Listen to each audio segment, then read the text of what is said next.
생수를 마시는 비결입니다. 생수를 마시는 비결. 자, 생수의 근원은 성부, 성자, 성령 삼위일체 하나님이라고 했습니다. 성부께서 생수를 공급하시고 성자 예수님이 생수를 주시고 성령 하나님께서 선물로 우리에게 생수를 주십니다. 그러면 우리가 그 생수를 얻어먹는 비결이 뭘까? 생수를 마셔야 되겠는데, 그 수많은 과학자들이 2026년이 되면 세계 3분의 1 인구가 물 없어서 죽을 것이다 라고 예언을 했습니다. 2026년이면 올해가 2023년이니까 3년 남았죠. 그런데 이게 10년이나 더 앞당겨져서 2016년에 이미 인간의 3분의 1, 지구의 인류의 3분의 1이 물 때문에 죽고 고생을 합니다. 아프리카에서는 우리가 누런 통에다가 흙탕물을 퍼가지고 가는 아이들을 볼 수가 있습니다. 그것도 5km 이상을 걸어가야 그 흙탕물 그걸 마실 수 있습니다. 그런데 통도 노랗고 물도 흙탕물인데 그걸 알면서도 먹어요. 그러니까 그 아이들에게 수많은 질병, 바이러스 그걸로 죽습니다. 어린아이들이 많이 죽고 또 생명을 잃고 병이 걸리고 지금 아프리카에서는 그런 상황입니다. 그러면 대한민국은 물 부족 국가일까요? 물이 풍부한 국가일까요? 예, 통계에 의하면 대한민국은 물 부족 국가입니다. 근데 독일 사람들이 한 사람이 하루 쓰는 물의 양과 한국 사람들이 하루에 물 쓰는 양이 배라는 거예요. 누가 많을까요? 독일 사람들이 물을 더 많이 쓸까요? 한국 사람이 물을 많이 쓸까요? 한국 사람. 호주 홈스테이 하는 아이들이 여기 호주 와가지고 물 쓰는 걸 보면 호주 할아버지 할머니들 기겁을 하는 거예요. 기겁. 너무 물을 희프게 쓰니까. 근데 이 호주도 물 부족합니다. 지금 우리가 마시는 것은 그 어떤 댐에서 끌어오는데 그 댐들이 다 썩어가지고 그걸 약물 처리해가지고 먹고 있어요. 그러니까 물을 구할 수가 없어요. 콸콸 쏟아지는 생수. 근데 성경에서는 요엘서나 아모스서에 무슨 기가를 당할 것이다? 여호와의 말씀을 얻어먹지 못한 영적 기가를 당해가지고 수많은 사람들이 비틀거리고 쓰러져 죽을 것이다.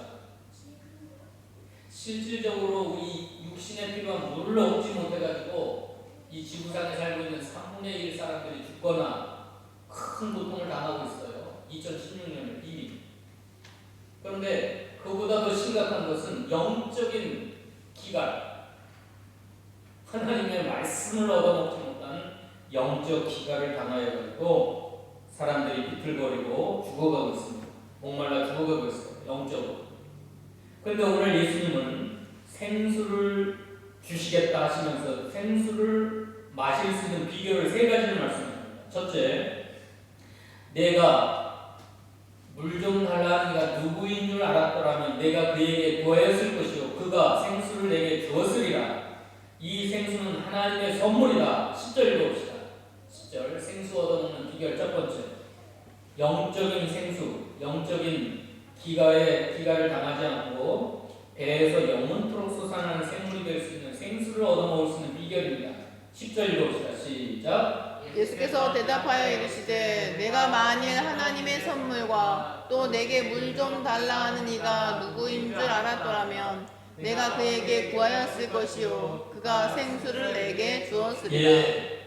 예수님이 누구이신 줄 알고 또 하늘로부터 내리는 하나님의 선물이 무엇인 줄 알고 믿음으로 구하라. 달라고 구하여라.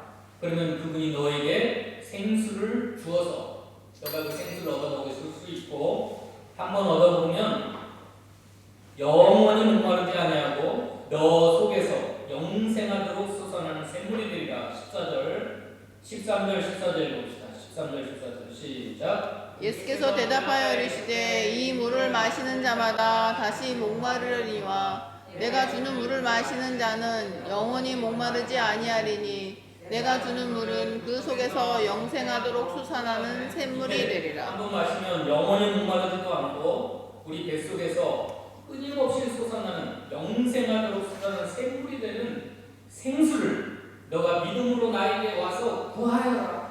하나님의 선물로 너에게 그 생수를 줄 것이다. 이게 첫 번째 비결입니다. 여러분, 목마른 사람들이 우물을 판다고. 목마른 사람이 우물을 파요. 물을 마시려면 우물가로 가야죠. 샘물로 나아가야 되죠. 거기서 퍼 마시면 되지 않아요? 그런데 지금 아프리카 같은 데서는 그 우물 파는 곳이 없어가지고 몽골이나 선교사님들이 그 우물을 하나 파시면 그 동네가 산대요. 근데 그 우물을 하나 파는데 100만 원 들어요. 100만 원. 그러니까 선교비 100만 원만 있으면 20명 넘게 살고 있는 마을을 살릴 수가 있어요. 우물을 하나 파가지고. 여기 그 수업나라가 어디죠? 거기서도 그 선교사 한 분이 계신데 그분이 사역하는데 우물 파는 사역. 우물을 하나 파면 20명, 30명 그 마을 사람들이 전체가 살아요. 근데 아프리카에서도 이 우물 파는 기술이 없어가지고 그 흙탕물을 먹고 있는 거예요. 우물을 하나 파버리면 거기서 생수가 콸콸콸 쏟아지는 거예요. 여러분, 목마르면 우물가로 가셔야 돼요. 우리가 영적으로 목마르면 생수의 근원이신 하나님께 나아가서 그분이 누구인지 알고 믿고 믿음으로 구하면 생수를 주실 것이다. 그러면 그 생수를 한번 마시면 영원히 목마르지 아니하고 영생하도록 솟아나는 샘물이 되어 너의 뱃속에서 끊임없이 솟아오르니까 너는 영적으로 기갈당하지 않는다. 죽지 않는다. 물 없어서 죽을 일이 없을 것이다. 이게 첫 번째 비결이에요. 예수님께 나아가라는 거예요. 7장을 보시다. 7장 37절 읽어봅시다. 명절 끝날 곧 큰 날에 예수께서 서서 외쳐 이르시되 누구든지 목마르거든 내게로 와서 마시라. 나를 믿는 자는 성경의 이름과 같이 그 배에서 생수의 강이 흘러나오리라 하시니 그를 믿는 자들이 받을 성령을 가리켜 말씀하신 것이라. 예수님께 나아가서 믿음으로 구하라. 목마르거든 영적으로 여러분 목이 마르십니까? 갈급하십니까? 영적으로 목이 말려 지금 죽어가고 있습니까? 주님께로 나아와라. 누구든지 목마르거든 내게로 와서 마시라. 나를 믿는 자는 생수의 강이 그 배에서 흘러갈 것이다. 그러니까 믿음으로 예수님께 나아가서 구하세요. 물 좀 주세요. 내가 지금 영적으로 목마릅니다. 생수의 강이 흘러가리. 성경에서 약속하신 대로 이는 그를 믿는 자들이 받을 성령을 가리켜 말씀하신 것이다. 여러분, 영적으로 목마르지 않아요? 주님 앞에 나아가서 달라고 구하세요. 그러면 이 하나님이 주시는 생수의 은혜 확실한 은혜라고 했어요. 확실한 은혜. 이사야 55장 1절부터 읽어봅시다. 3절까지. 오라 너희 모든 목마른 자들아 물로 나오라. 돈 없는 자도 오라. 너희는 와서 사 먹되 돈 없이 값 없이 와서 포도주와 젖을 사라. 너희가 어찌하여 양식이 아닌 것을 위하여 은을 달아주며 배부르게 하지 못할 것을 위하여 수고하느냐. 내게 듣고 들을지어다. 그리하면 너희가 좋은 것을 먹을 것이며 너희 자신들이 기름진 것으로 즐거움을 얻으리라. 너희는 귀를 기울이고 내게로 나와 들으라. 그리하면 너희의 영혼이 살리라. 내가 너희를 위하여 영원한 언약을 맺으리니. 다윗에게 허락한 확실한 은혜, 영원한 언약을 맺어서 주님이 목마른 자에게 물로 나오면 포도주와 젖을 값없이 와서 돈 없이 값없이 와서 포도주와 젖을 먹게 하시고 이것은 영원히 살 수 있는 주님 앞에 나와서 구하면 영원히 살리라. 영원한 언약을 맺어서 다윗에게 허락한 확실한 은혜로 너에게 주실 것입니다. 여러분, 앞으로 세계 전쟁이 일어날 때 물전쟁이 일어날 거라고 역사학자들은 말하고 있습니다. 사람들이 지금 전쟁을 일으키는 원인 중에 하나가 석유입니다. 석유를 빼앗으려고. 근데 앞으로는 물을 얻으려고, 물을 빼앗으려고 전쟁을 일으킬 것이라 하고 있습니다. 근데 그 육신의 물을 얻으려고 전쟁을 불사하고라도 물을 차지하려고 그러지만 영적인 물을 가시려면 주님 앞에, 생수의 근원 되신 주님 앞에 나아가서 믿음으로 구하면 주셔요. 그냥 확실한 은혜, 확실한 은혜. 한 군데만 더 찾아봅시다. 요한계시록 22장 17절. 같은 말씀인데요. 읽어봅시다. 시작. 성령과 신부가 말씀하시기를 오라 하시는도다. 듣는 자도 오라 할 것이요 목마른 자도 올 것이요 또 원하는 자는 값없이 생명수를 받으라 하시더라. 이건 공짜로 주는 겁니다. 돈도 필요 없고 값을 치를 이유가 없이 주님 앞에 나아가서 믿음으로 구하기만 하면 주시는 거예요. 아프리카에 살고 있던 사람이 여기 선진국에 와가지고 보니까 수도꼭지만 틀면 막 물이 콸콸콸, 더운 물, 뜨거운 물, 찬물이 막 쏟아지길래 이 사람이 몰래 수도꼭지를 빼가지고 자기 공국으로 돌아갔대요. 수도꼭지를 해가지고 여행감에다 넣고 그러면 물 쏟아지니까 저수지하고 연결이 되는 파이프에 연결이 돼야 틀면 막 쏟아지잖아요. 저수지가 메마르지 않으면 끊임없이 뜨거운 물, 찬물이 쏟아지는데 이 사람은 그게 너무 신기해가지고 수도꼭지 그것만 풀어가면 되는 줄 알아요. 생명의 근원 되신 하나님과 연결이 돼서 그분에게 연결이 되면 거기는 마르지 않는 생수가 넘쳐 흐르고 있기 때문에 그 생명의 근원 되신 주님 앞에 나아가면 가뭄의 때에도 메마를 때에도 온 세상이 다 목말라 죽어갈 때에도 우리는 살 수 있어요. 내가 살고 내 가정이 살고 내 자식들이 살고 내 손주가 살고 이 생명수를 돈도 필요 없다. 값이 필요 없다. 주님이 그냥 값 없이 돈 없이 주실 테니까 와서 먹으라는. 와서 먹으라는 건 안 먹어요. 와서 먹으라는 안 먹어요. 신기해. 첫 번째는 주님 앞에 나와서 구하시기 바랍니다. 아멘. 그럼 여러분의 영혼이 살고 영생하도록 사는 그 생수를 주님이 반드시 주실 것입니다. 두 번째 생수를 먹는 비결이 또 있어요. 얻어먹는 비결. 17절 봅시다. 오늘 본문 16절. 여자가 이르되 주여 그런 물을 내게 주사 목마르지도 않고 또 여기 물길로 오지도 않게 하옵소서. 이르시되 가서 내 남편을 불러오라. 여자가 대답하여 이르되 나는 남편이 없나이다. 예수께서 이르시되 내가 남편이 없다 하는 말이 옳도다. 너에게 남편 5이 있었고 지금 있는 자도 내 남편이 아니니 내 말이 참되도다. 예, 이 여자가 주여 그런 물이 있으면 나에게 좀 주세요. 그리고 영원히 목마르지 않는 그 생수를 달라고 하니까 뜬금없이 누구를 불러오래요? 남편. 가서 내 남편을 불러오래. 주님이 물을 얼마나 많이 주려고 남편까지 불러오래. 힘 있는 남편을 불러오라고 그랬을까요? 이건 성령의 선물, 성부, 성자, 성령 삼위일체 하나님이 주시는 생수를 얻어먹으려면 따라서 합시다. 죄를 회개하라. 죄를 회개하라. 죄를 회개하라. 이 여자에게 있는 죄는 남편입니다. 남편을 불러오라 하는 것은 너의 모든 죄를 회개해야 성령의 선물을 받을 것이다. 사도행전 봅시다. 사도행전.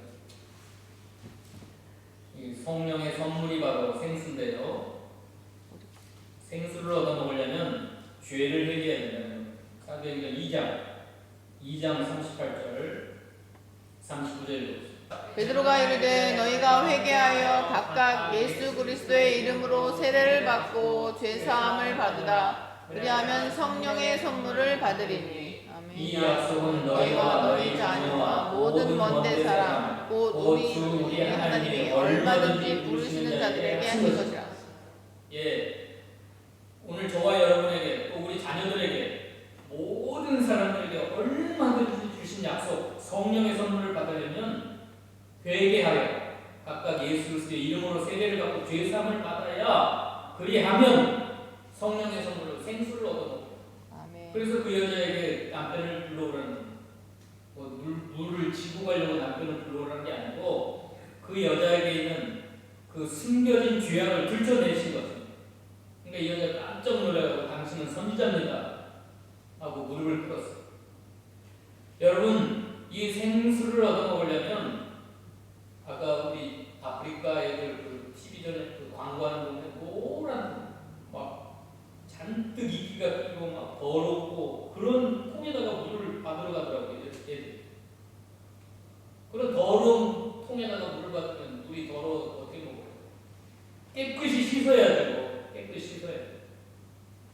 생수를 얻어 마시려면 더러운 그릇을 씻어야 깨끗하게 정결하게 해가지고 나와야 그릇을 깨끗한 그릇을 가지고 나와야 주님이 생수를 팔팔 쏟아 부어주시고 성령의 선물인 이 생수를 얻어 먹으려면 남편을 데려와야 된다고 했어요. 이 여자에게는 남편이 죄지만 저와 여러분에게는 또 있을 거예요. 자기만이 알고 있는 죄, 다른 사람들에게 부끄러워서 숨길 수밖에 없는 죄가 있어요. 그걸 주님 앞에 노출시켜가지고 그것이 폭로당하고 그걸 십자가 앞에 내려놓고 그걸 자백하고 고백함으로 그 죄를 용서받아야 우리 주님의 생수를 얻어먹을 수가 있는 겁니다. 그 다음에 마지막 세 번째는 하나님은 예배하는 자들을 찾으시고 그들에게 생수를 공급해 주십니다. 신령과 진정으로 예배하는 자를 하나님은 찾고 계시고 그렇게 예배하는 자에게 주님은 생수를 공급해 주십니다. 그러니까 생수를 얻어먹는 비결은 예배에 있습니다. 여러분 예배드리러 오라 하는 것은 주님이 여러분에게 살 수 있는 생명수를 공급해 주시는 시간이기 때문에 하나님 앞에 예배하라. 근데 이 여자는 예배 장소에 뭐가 있는 줄 알고 알지 못하는 신에게 예배하고 있었어요. 예배 장소에서 알지 못하는 그래서 예배 장소가 중요한 게 아니에요. 예배 대상 하나님이 누구신가? 하나님은 영이시다. 그리고 어떠한 태도로 어떠한 마음으로 예배를 드려야 되는가? 그게 중요합니다. 신령과 진정. 신령과 진정. 신령은 영으로, 진정은 진리로. 그노시스 진정이라고 하는 건 뭐 참마음이 아니라 진리입니다. 진리. 그노시스. 영과 진리로 예배하는 자를 찾고 계세요, 여러분. 왜요? 생수를 부어주시고.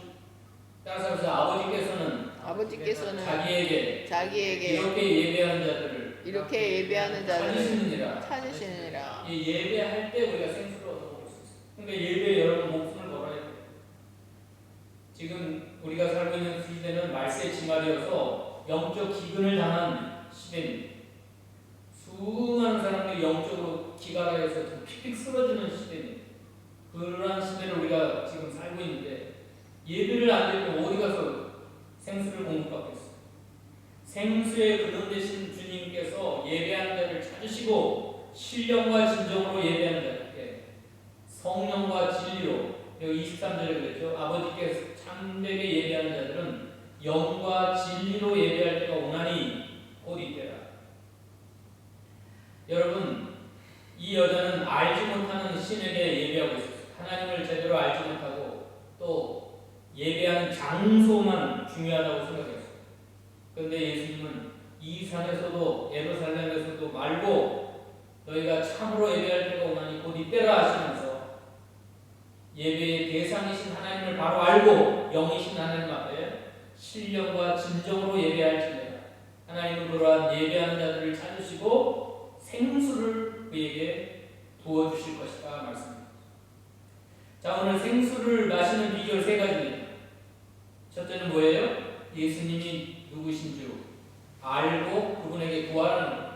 예수님께 나와서 목마르거든 예수님께 나와 달라고 구하라. 믿음으로 구하라. 그러면 생수를 주실 것이다. 두 번째는 우리 속에 숨겨져 있는 죄, 그 죄들을 주님 앞에 다 고백하고 자백함으로 죄사함 받아서 성령의 선물인 생수를 마셔라. 세 번째는 신령과 진정으로 하나님을 바로 알고 하나님이 누구신지 바로 알고 신령과 진정으로 예배하는 자를 하나님 찾으시고 그에게 생수를 주신다 말씀하셨습니다. 이 세 가지 비결을 여러분 바로 아시고 날마다 생수를 공급받아서 목마르지 않는 인생. 이 여자가 이 생수를 공급받고 그 가정이 살았을 것 같아요. 뭐 아이도 있는지 없는지는 모르겠지만 이 가정이 살아나고 생수를 공급받으면 다 살아나요. 그래서 여러분 목마르지 않은 인생, 영원히 목마르지 않고 여러분의 배에서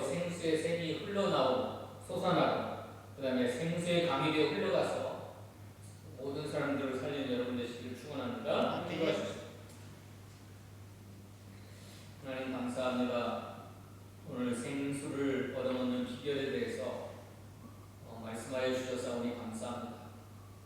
예수님께 믿음으로 구하는 자에게 생수를 주신다고 말씀하셨고 우리의 모든 죄를 회개하는 자에게 생수를 주신다고 그러셨고 하나님은 영이시니 예배하는 자가 신령과 진정으로 예배하는 자에게 생수를 끊임없이 공급해 주신다고 했사오니 우리 분열교회 모든 성도들이 하나님 주시는 이 생명수를 날마다 얻어먹고 마심으로 말미암아 영적 기근과 기가를 당한 이때에 쓰러지지 아니하고 죽지 아니하고 내가 살고 내 가정이 살고 내 자녀가 살고 내 손주들이 살아나는 놀라운 생명의 역사가